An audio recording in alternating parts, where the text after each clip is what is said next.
ये जो mobile phone है ना, ये अब तीसरा फर्द बन चुका है जो वालिदैन और बच्चों के दरमियान आकर बैठ जाता है। मोबाइल फोन के वैसे तो बच्चों की तरबियत पे बहुत ज्यादा मनफी असरात हैं, लेकिन मैं 5 अहम तरीन नुकसानात के हवाले से आज की वीडियो में आपको बताऊंगा। पहला नुकसान जो मोबाइल फोन का है वो है वालिदैन और बच्चों के दरमियान दूरी। मतलब जब बच्चों के हाथों में मोबाइल आ जाता है तो बच्चे वालिदैन के पास नहीं बैठते और वालिदैन बच्चों के पास नहीं बैठते। मोबाइल का दौर जब नहीं था तो बच्चे वालिदैन के पास बैठते थे और वालिदैन बच्चों को कहानियां सुनाते थे और वो इखलाकी कहानियां होती थी, जिन कहानियों जिनसे बच्चों को इखलाकी सबक मिलता था, बच्चों को रूहानी सबक मिलता था और बच्चों की जो परवरिश है वो अच्छे तरीके से होती थी। अब चूंकि मोबाइल का दौर आ चुका है, जब वालिदैन बच्चों को मोबाइल दे देते हैं तो वालिदैन और बच्चों के दरमियान दूरी आ जाती है। ये एक तीसरा फर्द बन चुका है। ये जो मोबाइल फोन है ना, ये अब तीसरा फर्द बन चुका है जो वालिदैन और बच्चों के दरमियान आकर बैठ जाता है। बच्चे जब स्कूल से आते हैं तो बजाय बच्चे अपने वालिदैन के पास बैठे स्कूल के हालात अपने वालिदैन से डिस्कस करें या वालिदैन बच्चों से स्कूल के बारे में पूछें कि आपका दिन बेटा कैसे गुजरा, आपका काम ठीक रहा है, होमवर्क आपने ठीक किया था, क्लास में आपका टेस्ट ठीक हुआ है, सारी मतलब क्लास की डिस्कस नहीं। वालिदैन बच्चों को मोबाइल दे देते हैं और बच्चों और वालिदैन के दरमियान गैप आ जाता है। दूसरा जो अहम तरीन नुकसान है ना सर, वो है कि बच्चों की याददाश्त कमजोर हो रही है मोबाइल फोन से बच्चों की याददाश्त कमजोर हो रही है, क्योंकि बच्चे एक चीज तो देखते नहीं है। अगर बच्चे टिकटॉक देख रहे हैं, 5 सेकंड की वीडियो देखी, प्ले की, फॉरवर्ड की, फिर देखी, स्क्रॉल करते जा रहे हैं, देखते जा रहे हैं, अपनी स्टडी को बच्चे टाइम नहीं देते।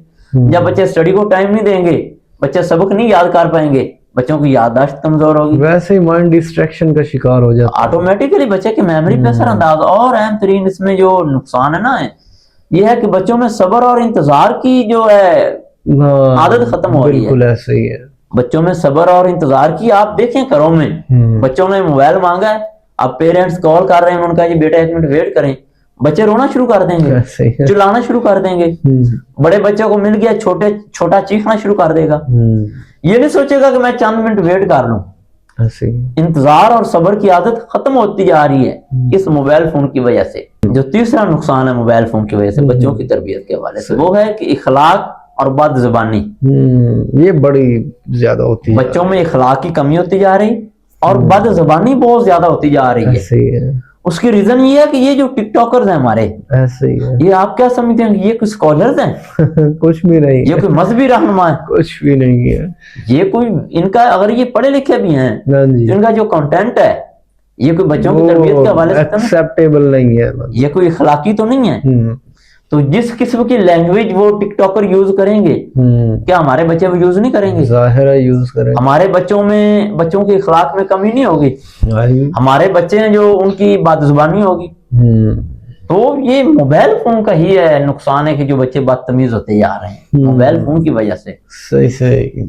इसका मतलब बच्चों को ट्राई करनी चाहिए मोबाइल कम से कम यूज करें। ट्राई क्या, बच्चों को मोबाइल देना ही नहीं चाहिए। अगर कोई इंतहाई जरूरी उनकी स्टडी का मुतलका है चीज, वो बच्चे उसको सर्च करें, बच्चे गूगल करें, जो भी बच्चों ने करना है वो करें। लेकिन हाँ, एक बात मैं आपको ये भी नफ्सियाती बात बता दूं, अगर बच्चे स्टडी के हवाले से मोबाइल फोन यूज कर रहे हैं, बच्चों का माइंड और तरीके से चलेगा। ऐसे ही है, बच्चे स्टडी में फोकस करेंगे, बच्चों के दिमाग में एक सोच होती है, एक फिक्र होती है कि मैंने वो फलां चीज चेक करनी है। सही। जब वो चीज उसका आंसर मिलता है तो बच्चों को एक सेटिस्फेक्शन होती है, बच्चे खुश होते हैं कि मुझे मेरे क्वेश्चन का आंसर मिल गया। हाँ जी। लेकिन जब बच्चे टिकटॉक में डूब जाते हैं, बच्चे रील्स देख रहे हैं, बच्चे स्क्रॉल करते जा रहे हैं, बच्चे दुनिया जहां से बेखबर हो चुके हैं। ऐसे ही है। कोई मरता मार जाए, बच्चों को फिक्र नहीं है। तो किसी भी चीज का यूज का बच्चों के, बड़ों के दिमाग पे भी डायरेक्टली असर होता है। सही। अगर हम उसको पॉजिटिव वे में यूज कर रहे हैं तो हमें उसका रिस्पॉन्स मिल रहा है पॉजिटिव। बिल्कुल ऐसे। जब हम फारग बैठे उसको स्क्रॉल करते जा रहे हैं तो हमें कोई बुलाता भी रहता है। ऐसे। चौथे नंबर पे है कि बच्चों में अकेलापन और चिड़चिड़ापन बहुत ज्यादा है। बच्चे मोबाइल लेकर एक साइड पे बैठ जाते हैं और उनकी ये कोशिश होती है कि कोई हमें देखे ना। सही बात। क्योंकि जैसे ही हमें देखेगा वो हमसे मोबाइल ले लेगा। उनकी कोशिश होती है कि हम मोबाइल है और हम हैं, बाकी सारे जाएं पहाड़ में। बच्चों का ये नजरिया है, वो बच्चों को तनहा कर रहे हैं। और चिड़चिड़ापन, वही बात कि जिनको वो बच्चे देखते हैं, जिनकी रील्स टिकटॉक चल रही होती है, उनका कोई अच्छा रवैया तो नहीं होता, वो कि बच्चों की सही। तरबियत के लिए तो नहीं आते। बिल्कुल। नंबर 2, जब आप बच्चों से मोबाइल छीनते हैं, घर में तजर्बा करके देख लें, बच्चों को मोबाइल दें, 5 मिनट के बाद बच्चों से छीने, पूरा घर उठा रोने लग लेंगे। जाए, हाँ जी बिल्कुल। जब बच्चे पूरा घर सर पे उठाएंगे और उसके बाद वो रोना शुरू कर देंगे, तो चिड़चिड़ापन तो बच्चों में ऑटोमेटिकली आएगा। जाहिर। और 5वें नंबर पे है इंतहाई अहम तरीन, 5वें नंबर पे मतलब वालिदैन कुछ के ज्यादा ही मुतबादल, अहम है। वालिदैन का मुतबादल आ गया मोबाइल।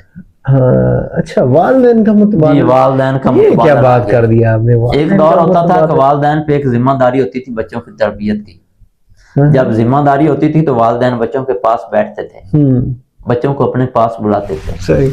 यार हम क्या समझते हैं कि बड़ों के दुख सुख होते हैं, ये जो बड़े लोग हैं ये एक दूसरे के पास बैठकर अपने दुख सुख शेयर करते हैं, क्या बच्चों की परेशानियां नहीं होती? होती है।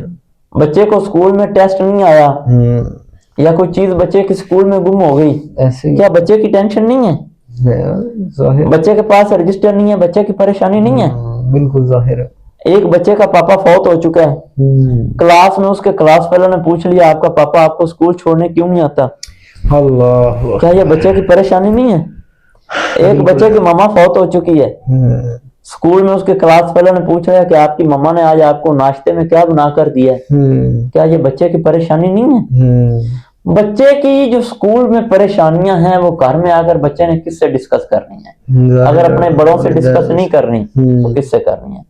बड़ों ने तो फिर अपनी ये जिम्मेदारी अपना ली है कि बच्चों के आते ही उनको मोबाइल दे देना है और अपना मुतबादल उन्होंने समझ लिया मोबाइल को। इसका मतलब इससे तो बच्चे मायूसी की तरफ भी जाएंगे। सर बहुत ज्यादा नुकसान होता है, जब हम बच्चों को टाइम नहीं देते बच्चों की तरबियत पे बहुत मनफी असर पड़ता है।